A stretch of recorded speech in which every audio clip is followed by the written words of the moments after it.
today we will be doing a book review entitled Looking Back 13, The Guns of Katipunan by Ambeth Ocampo. Looking Back 13, The Guns of Katipunan by Ambeth Ocampo is engaging and insightful collection of essays that brings Philippine history to life. Ambeth Ocampo explores the Katipunan and the lesser-known stories behind the Filipino struggle for independence, presenting them in a way that feels fresh and deeply human. One of the book's strengths is how it humanized the revolutionaries. Ocampo emphasized that the Katipuneros were not distant, heroic symbols, but real people who felt fear, made mistakes, agreed among themselves, and struggled with doubt. Yet, they continue fighting because they believe in freedom. This approach makes the revolutionaries relatable and reminds readers that history is shaped by ordinary individuals placed in extraordinary situations. So what is the book all about? This book focuses on the weapons and tools used by the Katipuneros during the Philippine Revolution. But it's not just about guns and bolos. Ocampo also explains how hard it was for Filipinos to prepare for a revolution under Spanish rule, especially when weapons were scarce, expensive, and risky to obtain.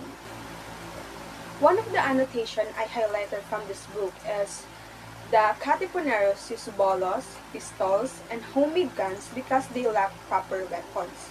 Another one is history books often exaggerate or romanticize events, but Katipuneros faced real danger, which means Ocampo reminds readers that history is not just about heroism, it's also about fear, sacrifice, and risk.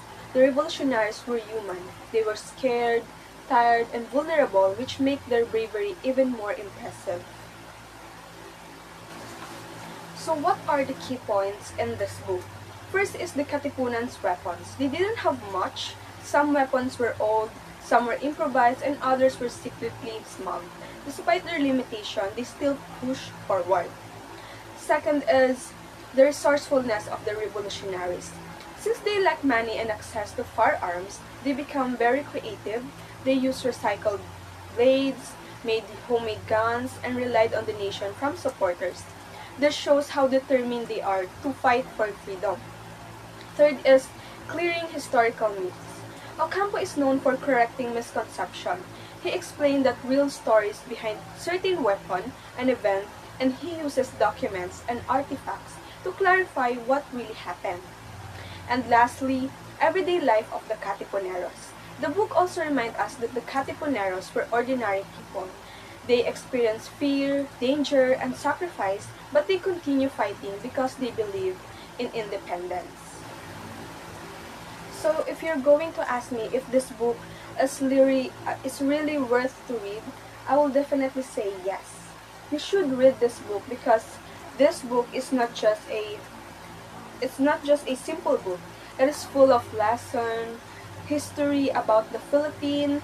It's full of encouragement to Filipino. By this book, we will know how Katipuneros bravely fight for our independence here in our country.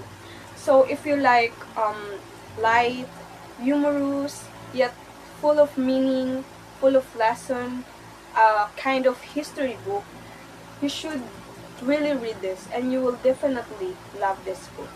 So read this.